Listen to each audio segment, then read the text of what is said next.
suñu mbokk sénégalais yi ñoo ngi leen di nuyu di leen jaajëfal bu baax topp bi ngeen di topp Sen TV si biir internet bi gannaaw ba nga xamante ne Kiné Gaye faat nañ ko si anam yu ñaaw a ñaaw ñiy ñaan suñu borom subhaanahu wa taala yal na ko yàlla yërëm yal na ko yàlla xaaree aljanna ñu sëq waxtaan bu yaatu ak employeur am muy Mansour Sy muy directeur général EMS établissement Mansour Sy mu andi si ay leeral yu yaatu ñu bàyyi leen ngeen seetaan interview grand format bi nga xamante ne moom lañ saq ak moom.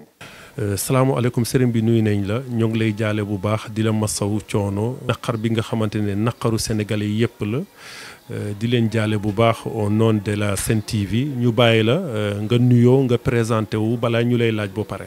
dëgg la waaleykum salaam wa rahmatulah maa leen di nuyu bu baax di leen fay man la Mansour Sy man maay directeur général entreprise bi EMS. waaw entreprise bi siège social mi ngi nekk Kaolack. mais pratiquement ñu ngi ci région yu bëri au moins ay 10 régions. ak ay 26 départements. entreprise bi mi ngi yëngatu ci transfert d' argent. di def distribution Canal Plus. ak di defaale assurance. activités yooyu la ñuy yëngatu. Dakar on a 32 points au niveau de Dakar. loolu mooy entreprise bi. am na responsable ressources humaines am na ay comptable am na fu nekk daal am na noonu la entreprise bi constitué noonu lay liggéey. entreprise bi depuis kañ ngeen ko créé. 2014 lañ commencé def transfert. mais bi ñu demee ba 2020. lañ ko def SRL. mu nekk entreprise SRL. ñu commencé Kaolack mais transfert ñu ngi ko commencé depuis 2014. waaw employé ay nit. ay embauché. am ñoo xam ne ay contrat CDI la ñu am. am ñoo am ay CDD. am ñu def di def ay prestataires. waaw transfert gis na ni mu mel nu mu métti. dem nañ ba ñu conserver entreprise bi ñëpp. tolloon na jamono crise transfert bi mu amee wala crise économique bi amoon. taxu ñu wàññi kenn ñëpp lañ maintenir. waaw. yëf yi bi mu amee boobu ba léegi version yi bëri na. médias yi wax nañ si lu bëri loolu moo waral ñun ñu déplacé wu pour mu am benn version officielle boo xamante ne. les concernés ñoom ñoo koy mën a wax. yëf yi est-ce que mën nga ñu ko tënkal nan la demee ak noo ko yéegee. effectivement man bi ma fekk Maroc mais à l'instant lañ ma informé booba ay côté 22 heures Maroc ça fait mi nekk fi 21h17 la ma sama benn frère o boo xam ni moo nekk responsable bi Dakar responsable zone Dakar fay mi ngi amee Pikine entreprise mi ni mu léegi Dakar dañ ko xaaj à 3 parties dañoo am zone Dakar ville Dakar 2 ak Dakar banlieue. Dakar 2 bi mooy Parcelles Pikine Guédiawaye. mu am ku ñuy wax responsable zone moom la ñuy wax Moussa Sall. mu am ensuite ay superviseur ñetti points yu nekk dañuy doon superviseur. moom Xaasim Ba moo nekkoon superviseur u Pikine 1. Pikine 1 mi ngi concerné woon ñetti points mooy Cité Sotiba jàkkaay ndànk-ndànk ak Rue 10 fi Kiné nekkoon. Xaasim moo nekkoon seen superviseur ñoom ñett noonu la liggéey bi demee.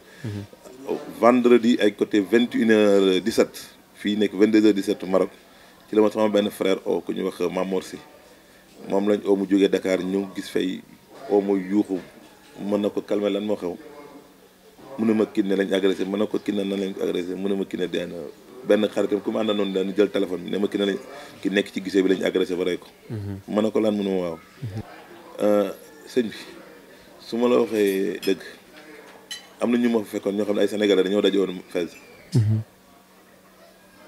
peut-être kii bi ma def da leen a marqué ba mënu woon tenir man ñu ma xam nañ sama dëgër.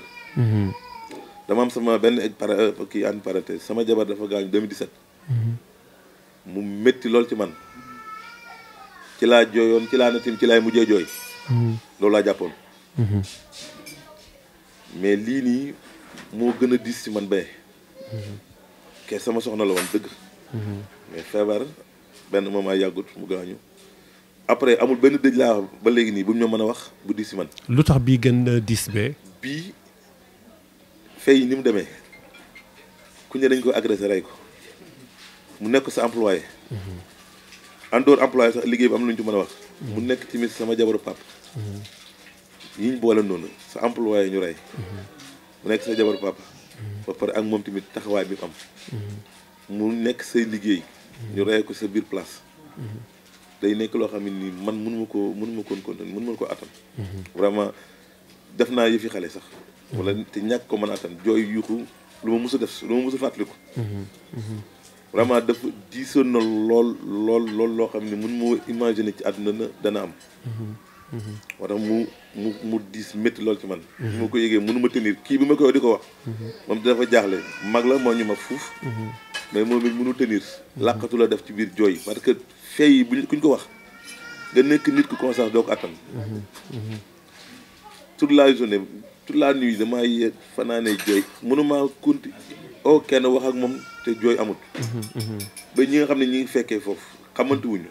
ñoom bu ñu gisee immédiatement danañ ñëw ci kër gi jaale si. après bi ñu gisee laaj fay yi ni ñu demee. noonu lañ ko yëgee mu nekk lu terrible. en fait man li ma bëggoon xam lu waral mu rey ko il paraît que dafa am problème mu 500000 est-ce que loolu mën nga ñu ko leeralal parce que version yi dafa bari ci biir presse bi. aussi encore beneen question bi ñu ne encore dafa xotti biir bi loolu tamit bëggoon nañ tamit nga leeral aussi tamit ñu ne dafa wannu lor. yooyu yëpp il faut que ñu am benn version boo xamante nit ñi dinañ xam ne lii mooy dëgg bi lii moo am. waaw que dafa am problème mu 500000 mën na nekk ndax fay dafa waroon a ngénti démb mën naa am soxla ngénti mais peut-être lim ñu xamul entreprise bi moo tax comme que day door ñëw bii mooy premier mois am su xamoon entreprise bi dëgg du am problème 500000. li njëkk ñoom. ndawtal bi ñuy defante entre EMS mooy personne bu nekk 2500 180 minimum fois 2500 da nga dem 450000 man personnellement ku ci xaalis sama enveloppe man c'est 100000 francs bu nekkee moyennement 50000 mooy événement yu ndaw yi. déjà loolu yëpp te amoon na possibilité ne dafa soxla xaalis pour lii bu boobaa am na ñu mu koy wax am na responsable mu ngi koy wax mu dem ci comptable mu ñu wax ko ñaata mois lañ ko étaler mu bind feuille bi ñu defal ko. pour jox la détail bu mel noonu. même pas 2 jours avant loolu dem koo xam ne nañ ko affecté Dakar mu soxla avance ki ñu accompagner ko benn montant dafa soxla 100000 francs comptable bi la ñu defal ko ñu ma jox ma expliqué ma ne ko waaw ñu defal ko 100000 francs jox ko. te ngénte moo waroon ne gën a nekk priorité. te moo tax ma ne dafa xam ne entreprise bi ak montant même bu nekkoon plus. su ko waxoon mën nañ koo régler. mais nag gëw ma ne soxla boobu moo tax mu def lii.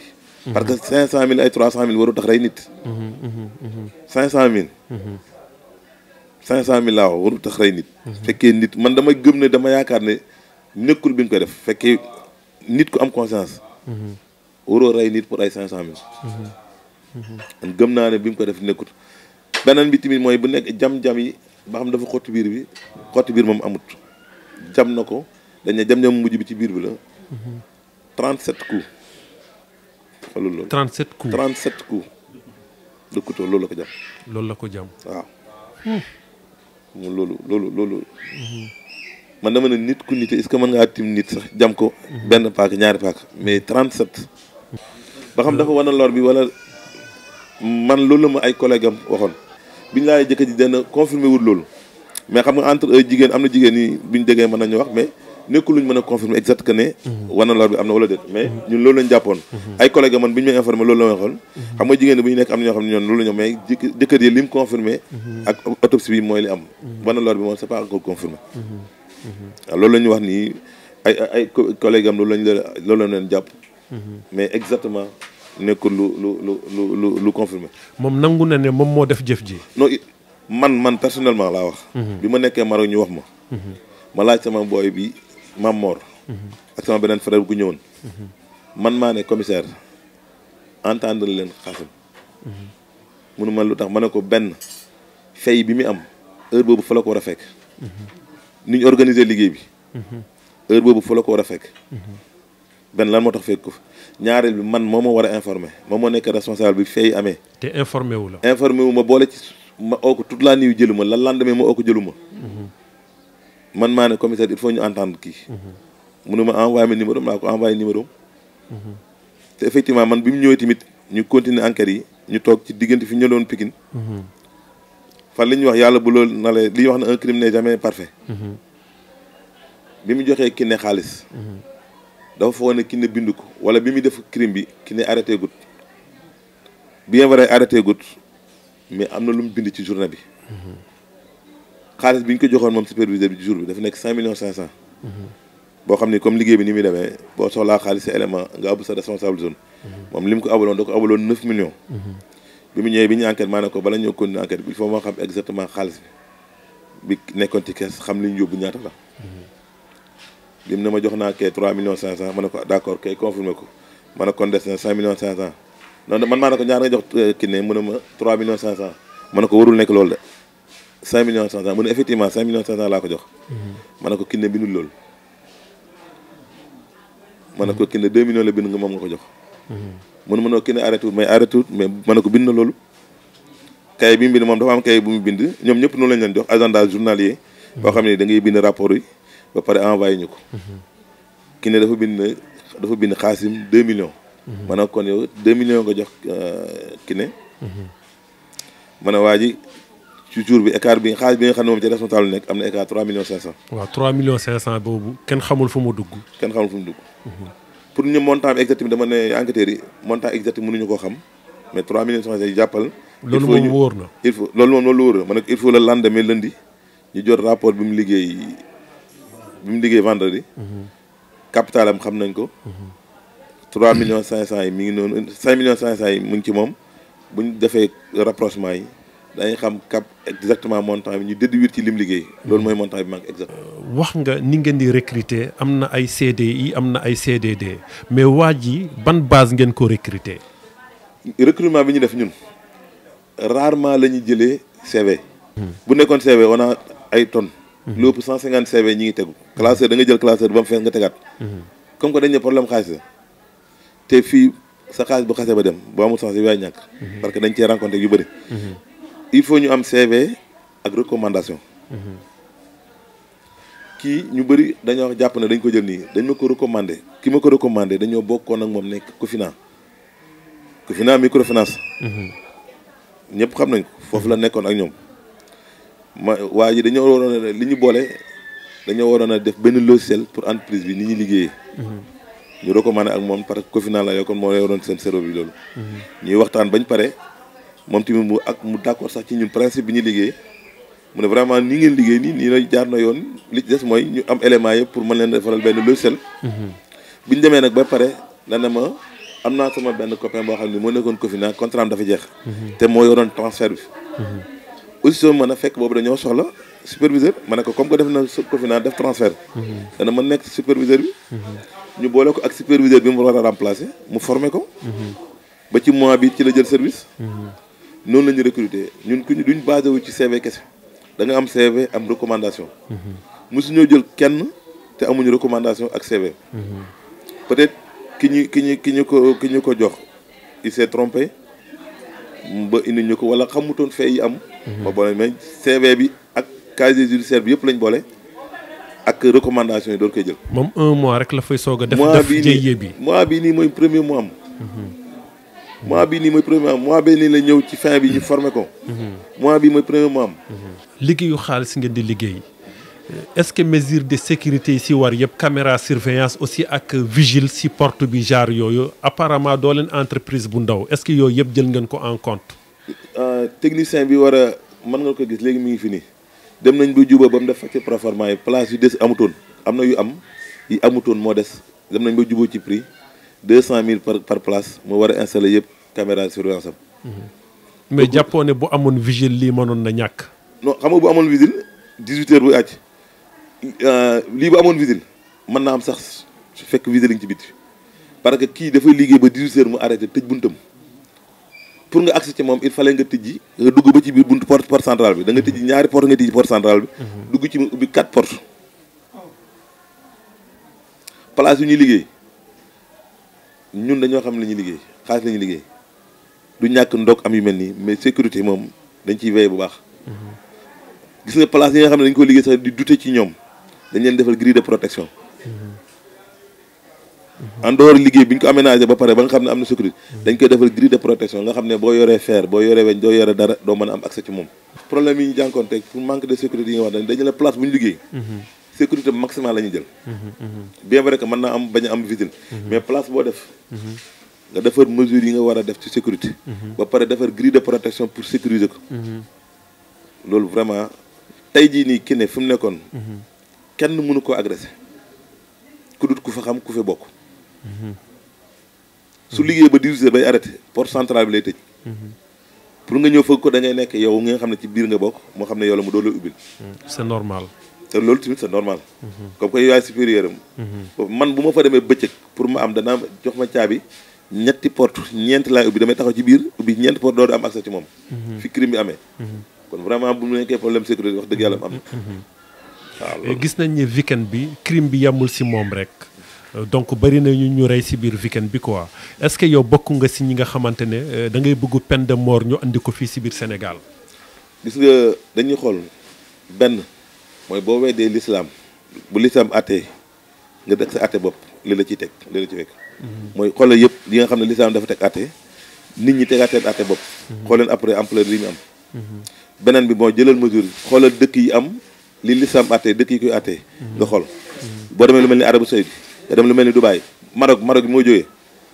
ñoom dañ naan ay problème sàcc ak yi dañ naan maanaam ay caaxaan lañ ko teg ay visites yi ñëw ay gardien doo gis ci ay place parce que dañ na xamal Maroc lan mooy seen délit bi gën a métti mooy booy naar yi këf portable mais place nga tëj ko ñëw agression wala yow nee na loolu dañ koy dégg mais xamuñu loolu mais booy àttee ci li l'islam sant seetal Arabie Saoudite doo fa dégg ku ñaan dañ ko agressé doo fa dégg ku ñaan dañoo sàcc place am mais loolu mooy bi njëkk ñaaree bi tamit mooy agresseur nga jàpp agresseur ñëw dafa rey nit nga tëral ko peine deux ans wala peine de mort wala peine boo ko mën a tëral nga toog 1 an wala 6 mois ñu gracier ko suy génne lu muy defaat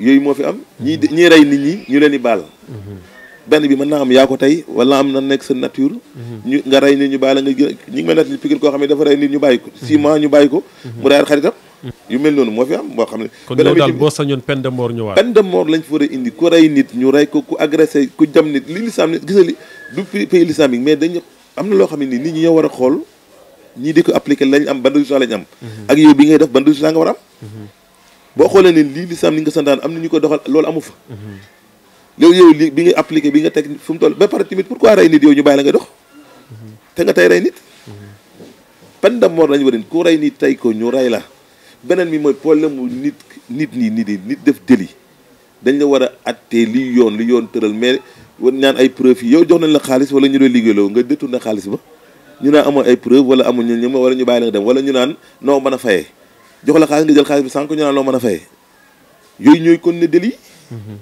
yow délit bi yow yaa ko def sanctionné wuñ wala pour téye la nga fay mais ñu bàyyi la nga naan noo mën a fayee yow léegi yow yaa ngi xool li nga mën a fay ça veut dire que ni nga mën a ngay defee léegi boo da nga dem defaat beneen peine boo defaatee leneen dañ jàpp ne da ngay fay li nga mën a mais dafa am yoo xam ne bu ko nit defee ñu sanctionné lourdement boo génnee doo ko defaat buñ ne ko rey ni dañ la war a rey tey jii bu ñëwoon kii xaasi mi tey suba lañ koy rey fee képp ku fi nekk di rey ni da nga ko xalaat képp ku ay mbokkam képp ku am sa njaboot da nga leen yar ci ñu bañ a rey mais bu nekkee ko rey ne ñu tëral la même pas 6 mois wala ñu baal la wala boo amee ay mbokk ñu mën la jënd ñu bàyyi la souvent nga def même chose wala keneen mën def ko loolu moo fi nekk mais bu nekkoon ku rey nit ñu rey la ñu tëral loolu ku def ni naka sa noonu ku daje place ñu tëj la maximum bu ñu la war a tëj amul gracier amul lijjanti kon yii dafiy jeex mais buñ dafa am loo xamee nii nit ñi Sénégal yi bëgg nañu liggéey mais yu mel nii moo leen ragal loo ñoo ngi lay jaajëfal bu baax yan kaddu ngay daanale kaddu ñuy daanale daal mooy ki fi jóge ñaanal ko yàlla xare ko àjjana boroom këram ñaanal ay waajur itam yàlla may leen xolu muñ te gëm ay waajuram ay nitu diine ñu gëm nangu nañ dogal ba pare daf ci fi kilifa am témoignage bu rafet bu ma papaam dolli maanaam ci ngërmaane gi mu am ci Kiné ne ma Kiné ku ko xam yow man xëy bu njëkk dana la sédd waaw di ko kooku gërëm na ko nangul na ko ak jullitam nangul na ko jaamu yàlla am jëkkëram ñu koy ñaanal mu am xolu muñ dama cee jaar moo tax ma xam maa ngi wax yenn ay kii ñu ko jege ne leen jege leen ko parce que dama xam dula parce que dama ko dund maa ngi wax na ne ñàkk sa jabar ku ko dund rek doo ko xam ku wax dama naan la yàlla boo ko xam